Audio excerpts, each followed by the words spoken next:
Bonjour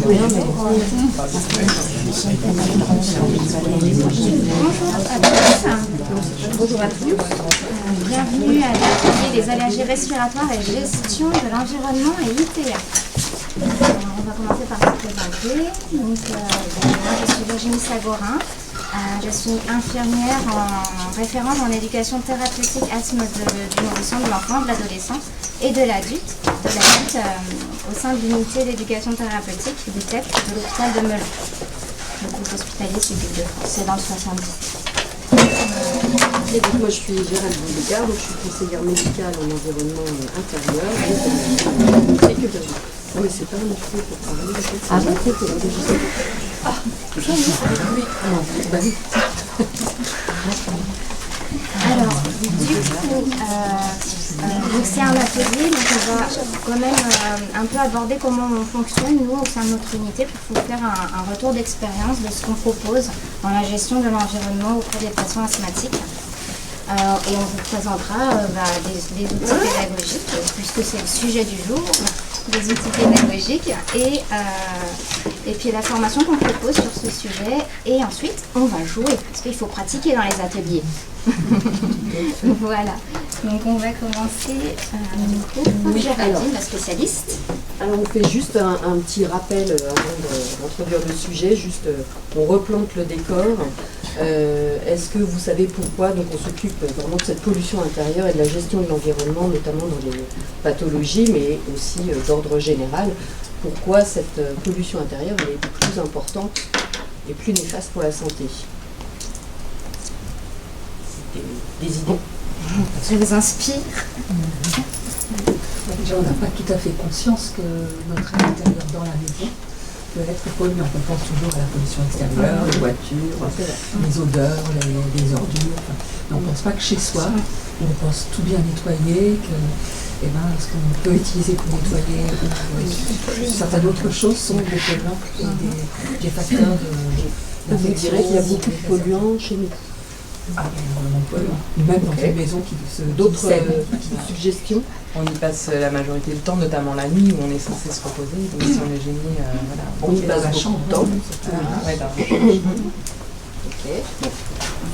Donc effectivement, la pollution elle est beaucoup plus impactante parce que d'une part, les sources de pollution sont nombreuses, plus qu'à l'extérieur évidemment, qu'on y passe beaucoup de temps.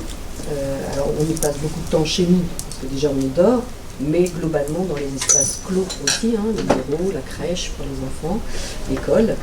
Il y a un phénomène de confinement, donc ça veut dire que les polluants, il y a plus de polluants, mais ils sont stockés chez nous, même si on aère bien, etc. La surface d'exposition est importante. Si on dépliait les alvéoles, ça fait la surface d'un terrain de tennis. Et le volume d'air qu'on inspire par jour est important aussi, 15 000 litres d'air par jour. Donc, voilà, donc ça fait que tout ça, on est beaucoup plus impacté parce qu'on respire à l'intérieur.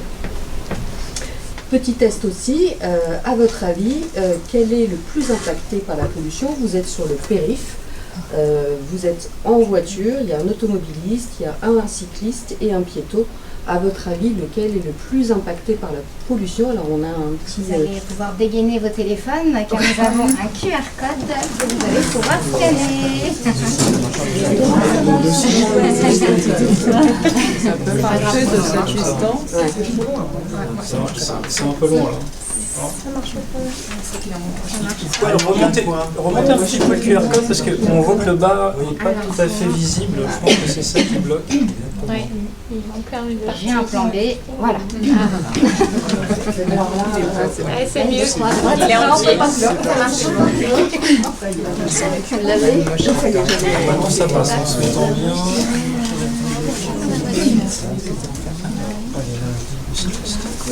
La voiture. Ça capte pas. C'est pas ça. De massage. Oula. Alors ça c'est après. Ce n'est pas l'atelier d'après. Demain c'est après ça. Vous avez la question? Mais ouais, je vais me décaler.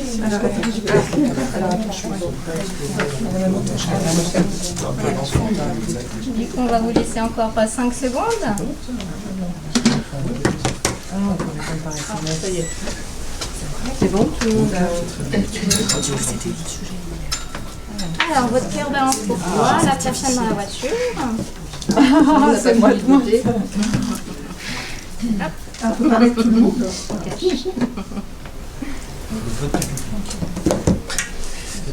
on arrête le vote, c'est bon. Alors, La réponse est la personne dans la voiture. C'est bien. C'est ça? Oui. C'est bien parce qu'en général, les gens répondent rarement dans la voiture. C'est-à-dire qu'on a toujours une question, est-ce que l'air est plus pollué à l'intérieur qu'à l'extérieur? Tout le monde dit à l'intérieur. Mais quand on pose ce type de questions, qu'on met en scène la voiture dans le périple, le cycliste, le piéton, tout le monde, tout le monde répond soit le cycliste, soit le piéton. Mais en fait, c'est peut-être la même chose parce qu'il est genre presque sur le périph', le cycliste, mais comme il fait l'activité physique, il a une fréquence respire plus élevée et du coup, il respire profondément. Alors plus après, on n'est pas en profondément. train de dire qu'ils ne sont pas impactés par la pollution. Non, mais il est peut-être quand même plus impacté. Mais les études, en tout cas l'étude qui avait été faite, C'est prouvent que sérieux. quand même les polluants sont plus importants dans l'espace bleu. Et alors, pour juste étayer ce qu'on dit pollution intérieure, extérieure, donc Locaille avait fait une étude aussi, avait mesuré les concentrations d'une part à l'intérieur et à l'extérieur. Et là, on voit bien que à l'intérieur, globalement, elles sont beaucoup plus nombreuses et les concentrations sont beaucoup plus élevées que l'extérieur. Et alors, retenez bien celle-ci, c'est le formaldéhyde, donc c'est un gaz qu'on retrouve dans la fusion de plein de matériaux, des produits ménagers, etc. C'est le formol, mais à l'état gazeux, c'est un composé organique volatile et on le retrouve chez tout le monde. Donc, retenez ce... Ça marche pas? il y a une grosse saturation. C'est-à-dire Si vous le mettez trop près, c'est saturé.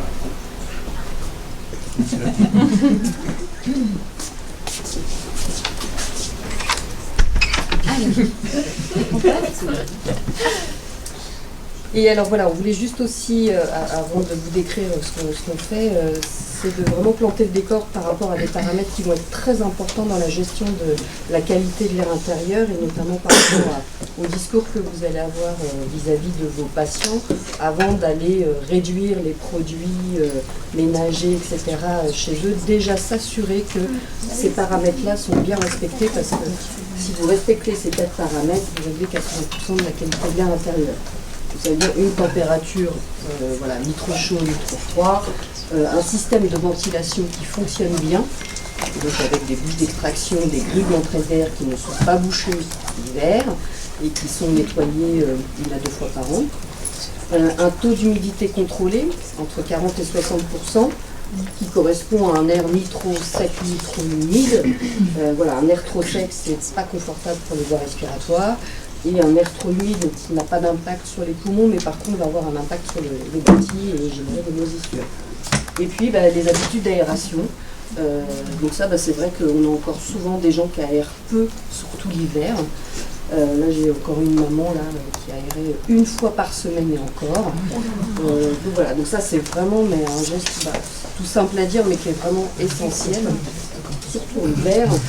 Et en fonction du type d'ouvrant qu'on a, on voit bien que quand on a 2 ouvrants l'un en face de l'autre, 5 minutes ça suffit pour vraiment régénérer l'air et réoxygéner bien l'air, chasser les polluants, chasser l'humidité, etc. Et un air bien oxygéné, c'est un air qui chauffe mieux. Vous gagnez aussi en chaleur avec les objectifs à faire. Oui, alors ça c'était juste une petite diapo sur l'impact de l'environnement dans l'asthme, à savoir que l'exposition à l'allergène de moisissure alternaria augmenterait de 2 fois le risque d'arrêt respiratoire par asthme, que le tabagisme passif augmenterait le risque de sensibilisation vis-à-vis des acariens chez les adolescents atopiques.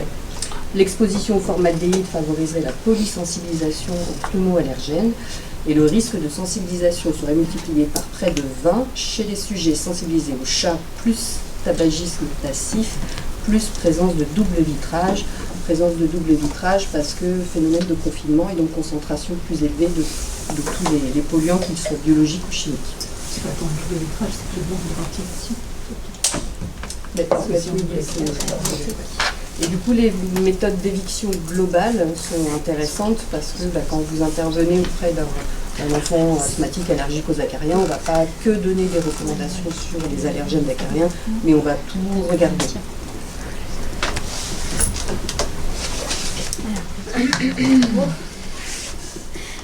Du coup, on va plus maintenant se pencher sur ce que nous faisons au niveau du TEP de Melun dans la prise en charge de l'environnement des allergènes dans l'environnement auprès des patients asthmatiques.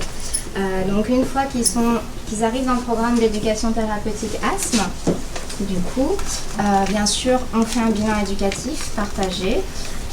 On identifie des choses avec le patient, on fait les ateliers, on propose des ateliers spécifiques sur du coup tout ce qui est allergène, facteurs déclenchants, etc. Les ateliers transversaux, on va vous expliquer un petit peu, c'est que en fait, en plus des ateliers spécifiques sur la pathologie asthme, on propose à l'UTEP des ateliers ouverts à tous les programmes qu'il y a au niveau de notre unité. Donc ça peut être des diabétiques, etc., toute pathologie. Du coup, on va proposer des ateliers spécifiques sur les allergies et l'environnement. Et il y a bien sûr le parcours santé environnementale avec Géraldine, CMEI. Vous avez déjà entendu parler des CMEI. Oui, conseillère médicale en environnement intérieur. Géraldine va vous en parler dans une diapo suivante. Et puis on propose bien sûr des programmes complémentaires également, donc programme sevrage tabac et tout ce qui est nutrition santé. Donc, le patient est dans un programme d'éducation thérapeutique. On identifie les facteurs aggravants dans son environnement au niveau du BEP. Et là, on va lui proposer tous les ateliers asthme, santé, environnement. Et en fonction de ce qu'on aura identifié dans l'environnement, s'il y a des problématiques, on va l'orienter vers la CMEI, la visite à domicile sur prescription médicale. Ensuite, la consultation polluant, elle fait un état des lieux plus précis sur l'environnement du patient. Et puis, elle va se déplacer au domicile parce qu'elle aura identifié des facteurs pouvant aggraver la maladie respiratoire. Ensuite, il y a la visite à domicile CMEI sur prescription où elle va faire un audit environnement. Donc, c'est-à-dire qu'elle va vérifier tout ce qui est système de ventilation, aération, faire des prélèvements au niveau des surfaces, au niveau des moisissures, de l'air, la poussière. Et elle va donner également des recommandations lors de sa visite au domicile. Et bien sûr, il y a toujours un rapport envoyé au médecin référent du patient. Et puis par rapport à la problématique identifiée, elle travaille aussi beaucoup avec les services sociaux, les médecins, services d'hygiène de la ville, parce qu'il faut parfois trouver des solutions, parce que la problématique parfois elle est tellement importante que tant que le patient vivra dans cet environnement, son asthme ne va pas se stabiliser. Il se met en danger. Parfois on a vu des choses assez importantes. Donc, au niveau de l'ETP, dès que le patient est hospitalisé pour décompensation respiratoire, c'est important en fait quand on voit le patient de lui poser des questions simples. C'est plutôt ces questions-là, c'est détecter vraiment s'il y a une problématique dès le départ. Donc quelqu'un fume dans votre logement a subi des dégâts des eaux, et vous remarquez des odeurs de moisis, de renfermés. Est-ce que vous avez la présence de moisissures? Alors parfois les patients n'aiment pas trop parler de moisissures, il faut essayer de détailler ce que c'est, etc. Ils ne connaissent pas forcément ce mot-là non plus. Avez-vous noté des condensations sur vos fenêtres? Avez-vous beaucoup de plantes d'oiseaux? Avez-vous un chauffage d'appoint? Donc ça c'est vraiment les questions à identifier que vous pouvez faire lors d'une consultation, lorsque vous faites des soins aux patients dans la chambre d'hospitalisation. Quand il est orienté dans un programme d'éducation thérapeutique, on fait un BEP et là pareil, on identifie des choses au niveau du recueil de données sur l'environnement, ses habitudes de vie, cette hygiène de vie. Et du coup, bien sûr, si problématique, voilà, c'est visite CMEI.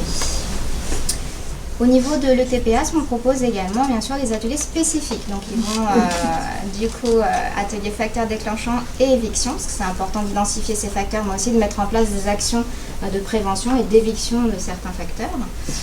Du coup, on propose la petite maison des allergènes pour les enfants. Donc à l'école de l'asthme, on a les enfants à partir de l'âge de 4 ans en moyenne dans les ateliers. Donc c'est en fonction des âges, bien sûr. On adapte les outils. Donc la maison des allergènes, l'enfant doit regarder dans la maison qu'est-ce qui peut poser problème dans son asthme, qu'est-ce qui peut lui déclencher des crises. La moquette, des peluches, le chat dans la chambre, enfin, une personne qui fume dans le logement, voilà, et puis des moisissures, on a dessiné des moisissures sur les murs.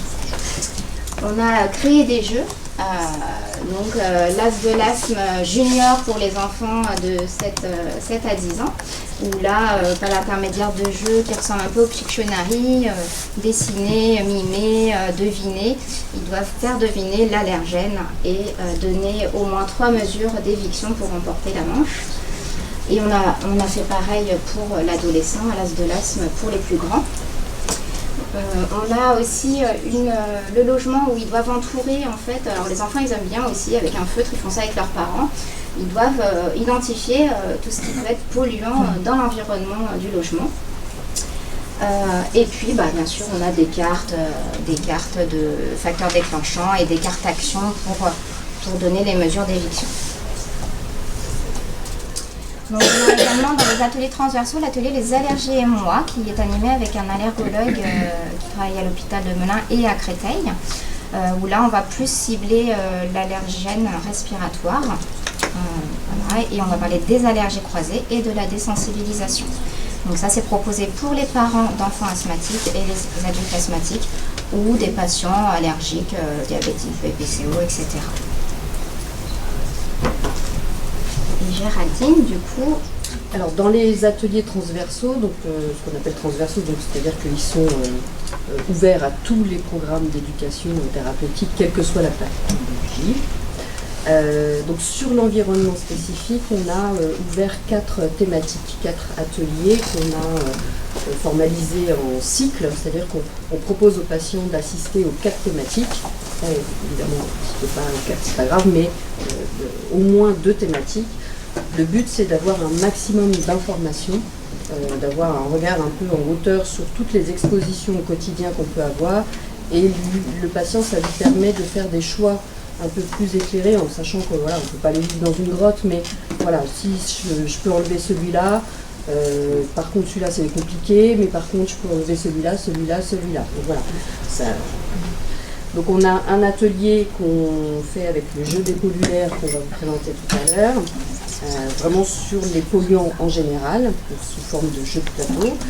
On a un atelier sur l'alimentation et les contenants, donc l'alimentation, la qualité des aliments, par des pesticides, des perturbateurs endocriniens, les produits d'hygiène et cosmétiques et les produits d'entretien. Donc ces ateliers sont formatés d'une manière ludique, c'est-à-dire que le patient il est vraiment acteur dans l'atelier, il manipule, voilà, il y a plein de produits sur table, on apprend à reconnaître en un clin d'œil les bons et les mauvais produits, on fabrique un produit qui ramène à la maison.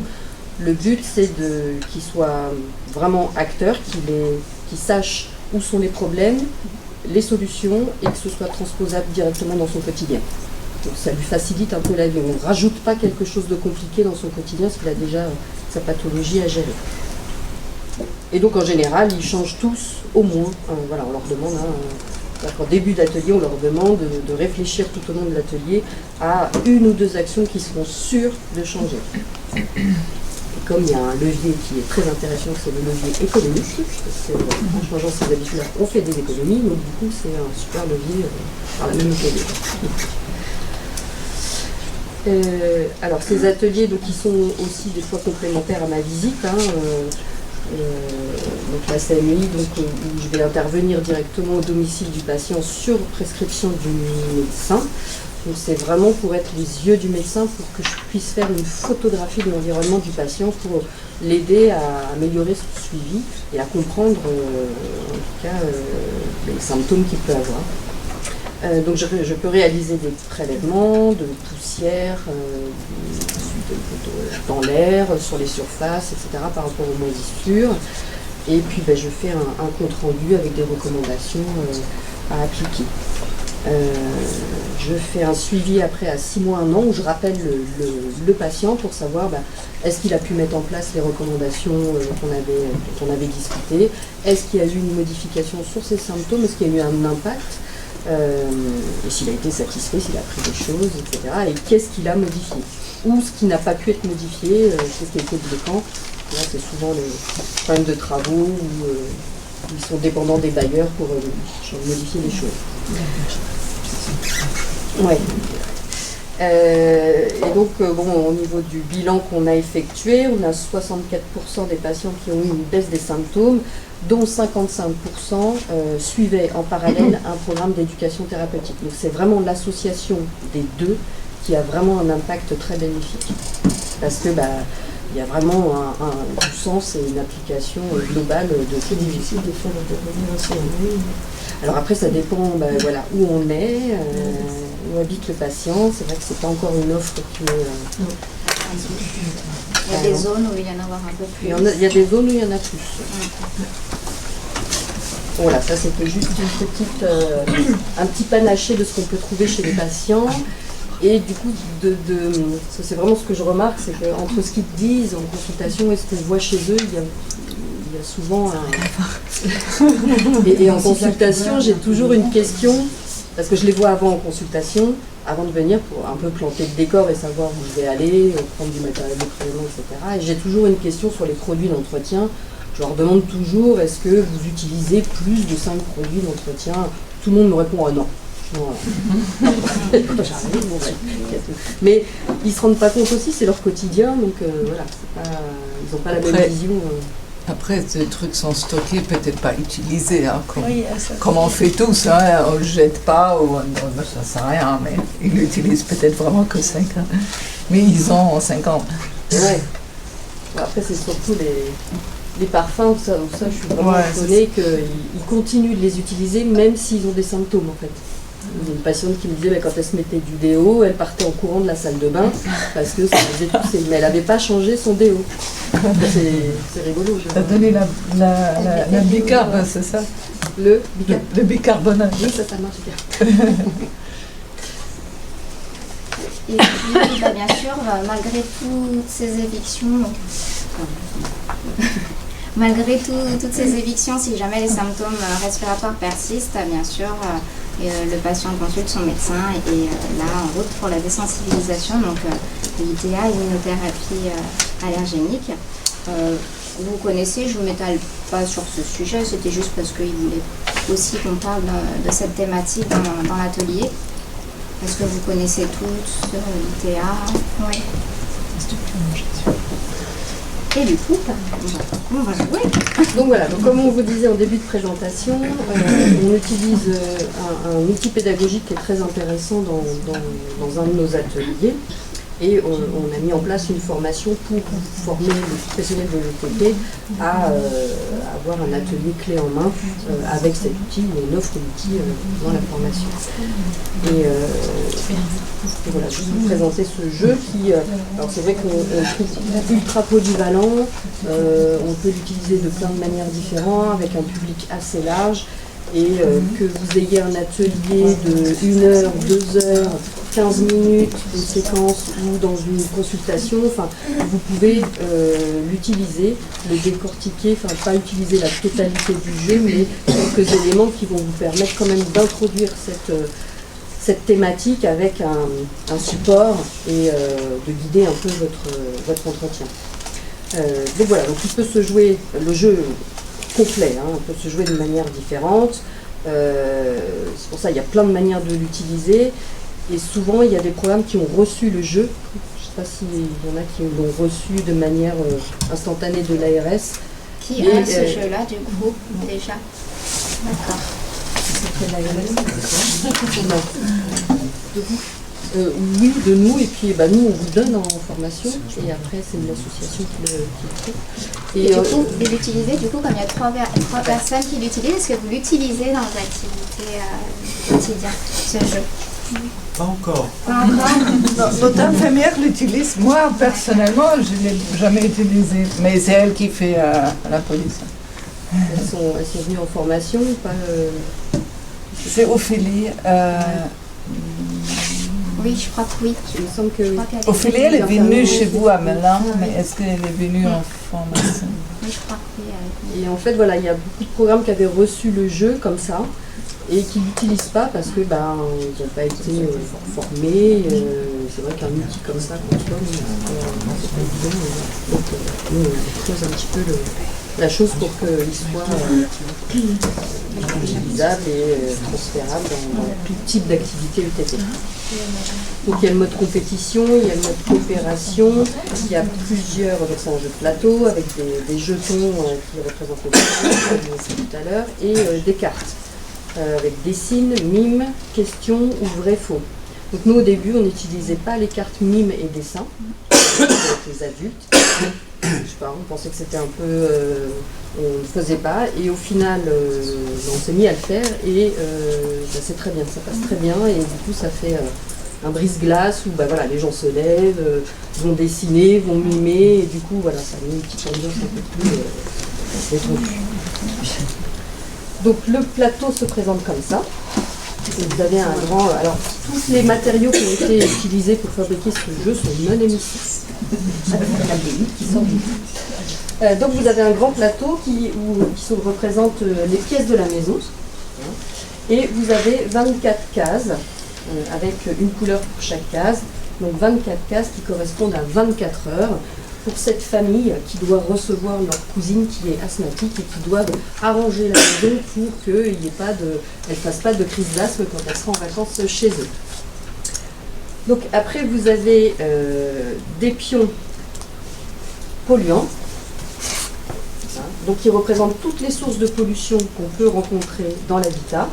Alors ces pions, soit, comme je vous disais, il y a plein de manières de l'utiliser, c'est un jeu aussi qui peut être utilisé en bilan, pour voir si le patient a bien retenu ou a mis en place les bonnes choses par rapport à son quotidien.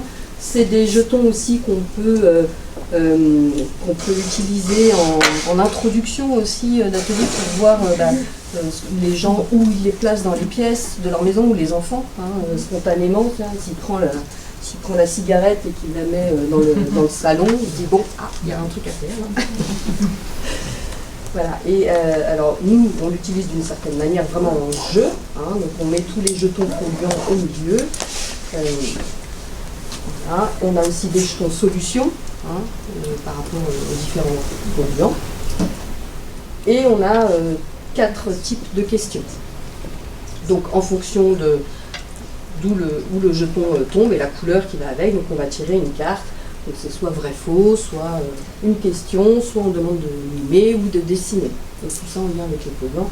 Il y a des cartes experts qui sont un peu plus difficiles à répondre. Lorsque l'équipe a répondu à la question, alors ce qui est vraiment bien pour les animateurs, c'est que le jeu, il est... vous, en tant qu'animateur, vous n'avez pas grand-chose à faire parce que c'est le patient qui lit la question, il y a la réponse dessus. Donc vous êtes assez au niveau... voilà. C'est assez sécurite quand même. Et puis vous pourrez regarder, on l'a ramené, il est sur le web. Avant de partir, on pourra regarder à peu près en réalité à quoi il ressemble. Et alors nous, ce qu'on fait, donc, quand ils ont répondu à la question, ils ont bien répondu à la question, du coup on leur demande de choisir un polluant sur le plateau et on leur demande alors c'est quoi le problème avec ce polluant et qu'est-ce qu'on peut faire. Donc voilà, donc là ça discute en groupe et on voit la problématique et les solutions. Après ce qu'on fait, c'est que par rapport aux questions, on met pas, parce que vous voyez, il y en a quand même beaucoup. Donc on ne place pas toutes les questions, on trie pour mettre en premier les messages principaux qu'on veut faire passer. Parce que ça peut durer, on l'a jamais fini le jeu. Il y a beaucoup de discussions, donc c'est pour ça on met en priorité, on met pas beaucoup de cartes, on met en priorité vraiment les messages essentiels à faire passer.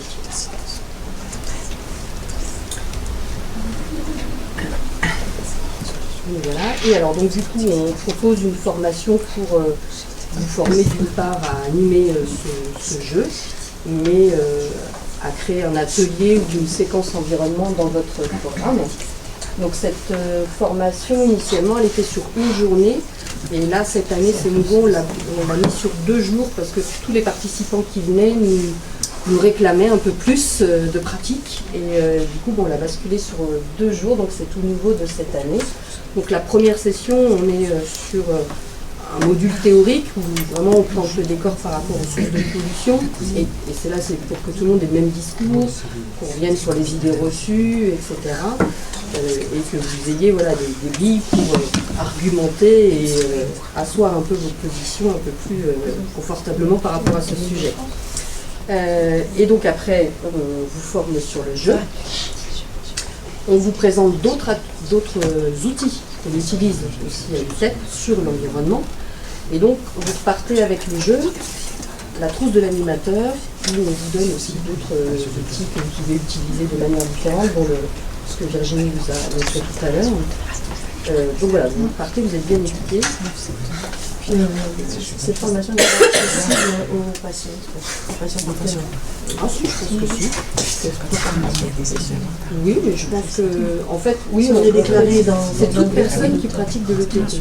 Oui, bien sûr, mais non, pas professionnel. Oui, mais je pense que ça, ouais. Si on est mandaté par notre école de là, oui, parce qu'on a eu déjà des... oui, si, je pense. D'accord. Ouais. Oui, c'est vraiment dans la pratique de l'ETP, donc ça apporte... Et donc la session 2, on fait le point sur ce qui s'est passé. Alors c'est pas 2 journées d'affilée, hein. C'est à peu près un mois d'intervalle. Et donc on revient sur ce qu'on a fait à la première session, qu'est-ce qui s'est passé depuis, alors dans votre tête et dans votre pratique professionnelle. Est-ce que vous avez échafaudé des perspectives d'action à mettre en place, voilà, est-ce que c'est déjà fait, est-ce que c'est en projection, et voilà, donc on essaye de vous accompagner un petit peu jusqu'au bout pour un petit peu que ça aboutisse, hein, sur quelque chose de concret. On rappelle les messages clés de la première journée, et l'après-midi on fait un atelier pratique sur les produits d'entretien, vraiment un atelier complet, comme nous on fait aux patients. Vous vivez voilà, les choses, et puis que vous aussi vous ayez plus d'arguments, de pratiques. Voilà. Donc à la fin de cette formation, vous êtes censé être capable d'identifier, de reconnaître les sources de pollution en lien avec les facteurs aggravants et déclenchants des pathologies chroniques, de pouvoir diffuser des messages de prévention et de bonnes pratiques visant à améliorer la qualité de l'air intérieur, d'être en capacité de mettre en œuvre un atelier, une séquence environnement avec une posture adaptée à son public sur la thématique, parce qu'il y a une posture voilà, un peu plus... c'est un peu délicat de parler de l'environnement, ça peut être très anxiogène, il faut y aller. Et d'utiliser l'outil dépolluaire et la trousse de l'animateur. Alors il y a 2 prochaines dates, il y a 2 sessions par an, une à Melun, une à l'hôpital Trousseau. Donc là en septembre c'est Melun, et après en début 2025 c'est Trousseau. Alors les points forts de cette formation, hein, le retour des anciens participants, c'est d'avoir cette formation clé en main, enfin que vous ayez cet atelier clé en main, pour vous faire gagner du temps, c'était ça hein, la base. Hein. C'est très bien pour créer des outils, ça prend du temps, les gens qui font de l'ETP, ils n'ont pas beaucoup de temps. Voilà. Donc c'était vraiment pour que ce ne soit pas... une perte de temps, enfin voilà, que vous ne passiez pas de temps à créer tout ça, là vous avez tout qui est déjà prêt. D'avoir une culture commune pour harmoniser les discours, donc tout le monde dit la même chose. D'avoir les messages de prévention prioritaires en fonction du public. Alors la rencontre d'autres équipes ETP, ça aussi c'est intéressant, que vous croisez parce que vous êtes toujours isolés chacun dans son coin et d'échanger ensemble les expériences, c'est vrai que c'est quelque chose qui est très apprécié à chaque fois. La formation elle est certifiée Qualiopi, et puis le format il reste à l'image de nos ateliers, quelque chose de dynamique où vous n'êtes pas passif. Vous êtes en action et on alterne théorie et pratique. Donc si vous le souhaitez, on a ramené le contenu de la formation pour avoir plus d'informations et une fiche d'inscription si éventuellement vous souhaitez vous inscrire, vous enverrez à la formation continue du Alors c'est QHSE. gratuit pour les programmes Île-de-France, c'est financé par l'ARS. Je ne sais pas si au fond j'ai entendu. Vous avez entendu ce que Géraldine a dit? Oui. Je disais que c'était gratuit pour tous les programmes Île-de-France. Pour les autres, Alors, on n'a pas encore accueilli d'autres programmes de province. Pour les autres, du coup, il y a une participation financière. On est financé par l'ARS Île-de-France. Donc voilà, pour l'instant. Mais on n'a pas eu encore le cas de personnes de province. Personne de province demande à l'ARS. Ben oui, je ne sais pas comment on peut organiser la chose. Mais voilà, on a ouvert à toute la France. Après, voilà. Est-ce que vous avez des questions? Est-ce que du coup, comme on parle d'outils pédagogiques aujourd'hui aux assises de l'ETP, est-ce que vous utilisez aussi des outils que vous avez créés ou que vous avez connaissance et que vous servez? Vous avez plutôt créé? Vous avez... Oui? J'ai créé des outils. Nous, on va faire un premier test là en juin, un escape game. Ah, Ça, on a montré pour les enfants, ados, quoi. Oui, On fait, à partir de 11 ans, on fait deux sessions de 1 heure, escape game, où ils doivent rentrer dans une pièce. On a écrit, donc je connais la partie écrite, on a reçu, on a travaillé avec quelqu'un qui est spécialiste en escape game. Donc les jeunes, ils rentrent dans une pièce où il y a une professeure fou furieux qui a rendu, qui a mélangé, qui habite dans une autre planète, et qui a mélangé toutes les informations. Et donc les informations sont qu'est-ce que c'est l'asthme, la physiopathe, le facteur déclenchant, le facteur de crise, le traitement, comment l'utiliser, donc toutes ces informations. Et du coup, ils ont des pistes où ils doivent aller pour résoudre une prochaine énigme. On a reçu, on va faire un test et en début juillet, avec les vacances scolaires, on va faire 2 séances escape game. On vous dira la suite. Mais ça a l'air assez bien parce que c'est un pro qui nous a fait ça. oui, c'est chouette. Payé avec des sous finalement de l'UTEP. Ouais. Initialement financé 3 000 €. 3 000 € pour faire le... Oui, mais l'idée était de l'utiliser du coup sur d'autres thèmes. On pourrait changer en diabète, en muco, en dyskinésie sévère. C'était ça notre idée derrière. Donc 3 000 finalement, c'est peut-être pas si beaucoup. Et on a reçu une tablette, on a reçu beaucoup de matos. Non, mais c'est bien. Ça va plaire. Hein. Bah oui, sûrement. Ouais, on vous tient au courant. Oui, avec plaisir. D'autres questions? Est-ce que vous utilisez, par exemple, le club que vous avez utilisé à vous, est-ce que vous le faites auprès des patients? Alors, pas encore. Voilà, parce qu'on expérimente un petit peu ce logiciel dans nos formations. On est peut-être... Toi, tu l'utilises pas, Jérémy? Nelly, tu l'utilises? Pas avec les patients en formation. Ou en formation. Voilà, pour l'instant, on ne l'a pas expérimenté auprès des patients parce qu'en fait, on capte très mal. Mais, Et nous, à l'hôpital, on utilise Kahoot, par exemple, avec les patients. Je ne sais pas qui a posé la question. Et il y a un autre patient par rapport à l'utilisation de cet outil. Ça dépend l'âge des participants. Plus ils sont jeunes, plus ils adhèrent. Et après, pareil, on fait maintenant aussi nos évaluations d'ateliers avec Google Forms. Plus les patients ont un âge avancé, plus c'est difficile de leur faire remplir via ce moyen-là. Mais auprès des ados, le Kahoot, ça marche très bien. Alors, il nous reste quelques minutes. On voulait vous faire un petit peu tester le jeu, histoire de vous dites et peut-être une ou deux questions. Oui, faites des questions. du coup, on fait plutôt les questions vrai, faux et questions... Alors, il y a aussi un sablier si on veut faire en mode compète. Allez, mode compète. Alors, tu les donnes alors, un vrai faux ou une question? Question. Alors, question. Quelqu'un veut lire la question ou je la lis? Alors, à partir de combien de cigarettes fumées à l'intérieur l'air est cancérigène? Une, 15 ou 30? Merveilleux.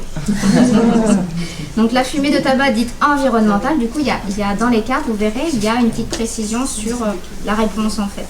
Donc la fumée de tabac dite environnementale est classée au plan international comme un cancérogène, certains pour l'homme. La fumée du tabac contient des substances chimiques irritantes et toxiques. Elle est nocive pour le fumeur, mais elle est également pour le non-fumeur.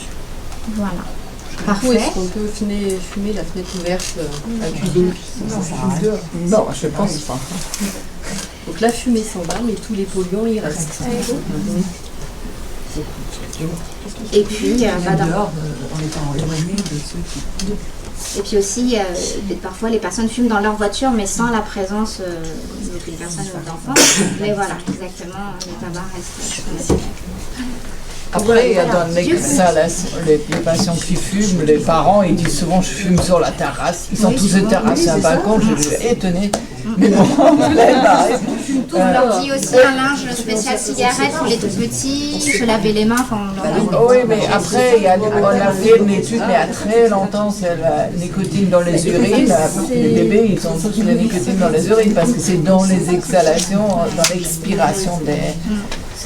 C'est ça qu'il faut leur expliquer. Alors, du coup, est-ce que vous voulez choisir un pion, un polluant? On va parler. Juste une question sur est-ce qu'il y a des études qui sont faites sur les cigarettes électroniques qui deviennent de plus en plus à la mode? Eh bien, pas encore, mais ils sont en train de se pencher sur le sujet quand même, parce que c'est vrai qu'on trouve plein de produits sur Internet, etc.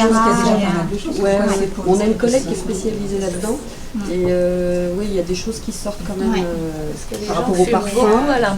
Voilà, selon les parfums, ils peuvent être allergisants pour certains asthmatiques, selon la substance dedans, mais il n'y a pas encore vraiment des grosses études dessus. Mais on leur explique de fumer à l'extérieur. On met pareil. Oui. Tu fais le feu. Alors, la cheminée là. Oui, la cheminée. Un peu plus haut. T'allais le prendre? Au-dessus là, non. Allez, on l'attrape. Ça s'est bougé à droite. Voilà. On prend la cheminée comme facteur. Ouais, bon. Alors, du coup, la cheminée, dans quelle pièce on peut la retrouver de la maison? Dans le salon. Dans le salon. Pourquoi il est dans les polluants celui-là? Et voilà. La suie, non? Oui. Et aussi, en fonction du mode de chauffage. Il mange de l'oxygène et produit du carbone monoxyde. Est-ce que vous faites une différence entre foyer ouvert, poêle, au niveau de l'impact de ce qu'on respire par rapport aux polluants? Peut-être, non? Sûrement, parce que celui qui est ouvert, ça fume régulièrement quand même dans la pièce. Ça sent bon. Hein. Oui. Voilà, c'est ce qu'on disait tout à l'heure. Voilà, mais il y a beaucoup de patients, en tout cas BPCO, qui avaient décidé qu'ils ne pouvaient plus du tout l'utiliser. C'est plus possible. Donc c'est vrai que quand c'est un foyer ouvert, du coup l'impact est beaucoup plus important. Il faut les fermer. Et bon, le bois, ça reste un des polluants majoritaires. C'est une chaudière à gaz que vous avez mis à côté de la cheminée? Oui. Alors, pour finir juste sur la cheminée, et du coup, qu'est-ce qu'on peut faire si on a une cheminée à foyer ouvert? Fermé. Alors voilà, mais si on n'a pas les moyens. Pas toujours les moyens de le faire. Par quoi on peut compenser toujours? Aération. Voilà, d'avoir des bonnes habitudes d'aération, un système de ventilation qui fonctionne bien. Et bien la nettoyer pour qu'elle tire bien, peut-être la cheminée. Si elle est bonne. Mettre du type de qualité, pas mettre n'importe quoi. Enfin, oui, après, il y a ouais, peut-être et puis l'entretien, le ramenage, voilà. Ouais, ça, on peut expliquer peut-être. Carré, pas complètement le dégoûter. Tu veux avancer pour une solution?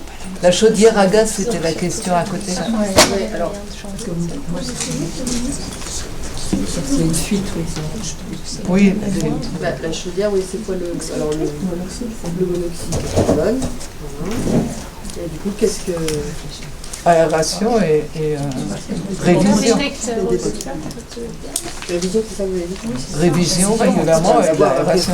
Enfin voilà, qu'il soit vu chaque année, hein, ça aussi c'est pas toujours le cas. Quand même, donc, voilà, il faut vraiment un entretien régulier.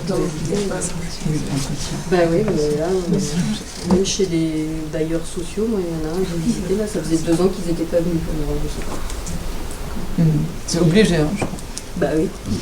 Alors du coup, quand les personnes choisissent les polluants, on leur propose toujours des solutions aussi.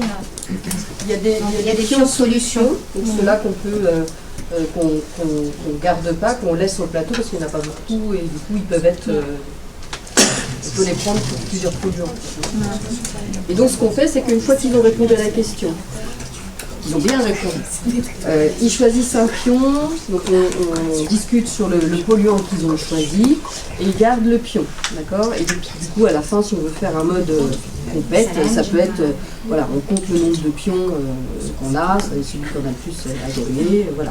Bon, nous, on ne le fait pas en mode challenge, c'est vraiment pour introduire la discussion. Et puis Ils avancent, non, leur pion. Et on avance. Voilà. Alors on avance avant, du coup, ça choisit la carte, le fait d'avancer le pion. Ouais. Ça choisit la couleur de carte. On lance les dés, on avance, on tombe sur la case avec la couleur adéquate au type de question, on répond ou pas à la question, et après, on choisit un polluant et on discute dessus. Voilà. Et du coup, ce que Géraldine disait, on trie les cartes, mais on ne trie pas que les cartes parce qu'en fait, les polluants, il y a aussi les questions qui se rapportent aux polluants. Du coup, on essaye voilà, de pouvoir un petit peu aborder tous les sujets. Donc, on va enlever certains polluants qui apparaissent dans les cartes, voilà. Sauf ceux qu'on veut vraiment marquer. Tout dépend le nombre, le temps que vous avez. Donc, vous ajustez, on n'a pas tout ça sur le plateau à chaque fois. Parce qu'en plus, il y a des choses pour l'extérieur. Donc, c'est vrai que nous, on ne parle pas de l'extérieur. Mais voilà, on en retire. Et puis, il y a des choses qui sont similaires. Par exemple, on a 3 pions qui correspondent à la thématique des acariens. On a l'acarien lui-même, la peluche, le tapis, les rideaux, enfin voilà, vous pouvez en prendre une en fonction du public que vous avez. S'il y a des enfants, voilà, vous allez prendre la peluche. Enfin... Un vrai faux, non, encore. Un vrai faux. Et après, on va faire la pause. Alors, lorsque l'air sent mauvais, est-ce que c'est pollué? Quand ça sent mauvais, vrai ou faux? Faux. Qui dit faux? Qui dit faux? Qui dit vrai? Alors effectivement, faux, ce n'est pas toujours le cas. Et quand ça sent Bien bon, sûr, c'est pas quand ça sent mauvais, le pot d'échappement, la voiture, etc. Mais le propre n'a pas d'odeur. Voilà. Ah oui, mais quand ça sent beau, ça peut quand même être vachement pollué. Hein, L'autre question qu'il y avait derrière, là, c'était lorsque ma maison sent mauvais, une solution serait d'allumer une bougie parfumée. Voilà, Ouais. après, il y avait...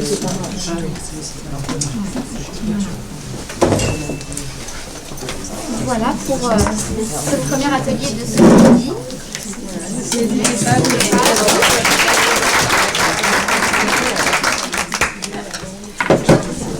peux poser une question sur le vinaigre blanc? Parce que et pourquoi il est dans les solutions?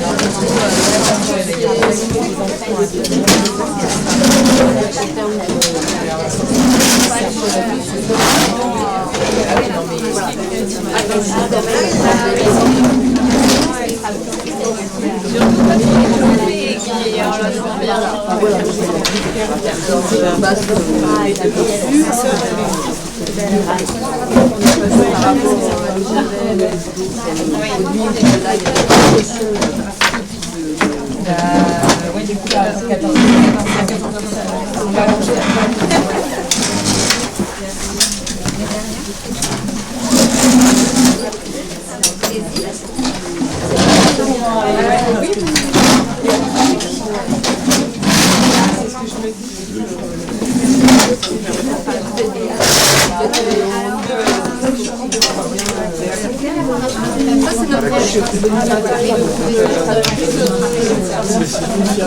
C'est la RH qui les programmes économiques, toi, tu me demandes. Ah non, non, non, Non, non, alors...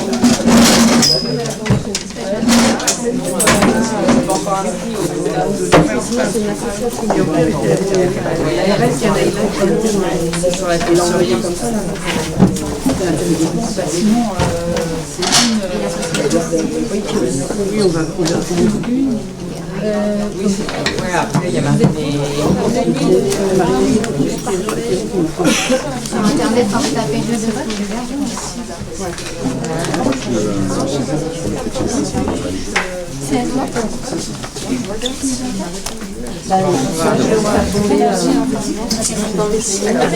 notre brochure.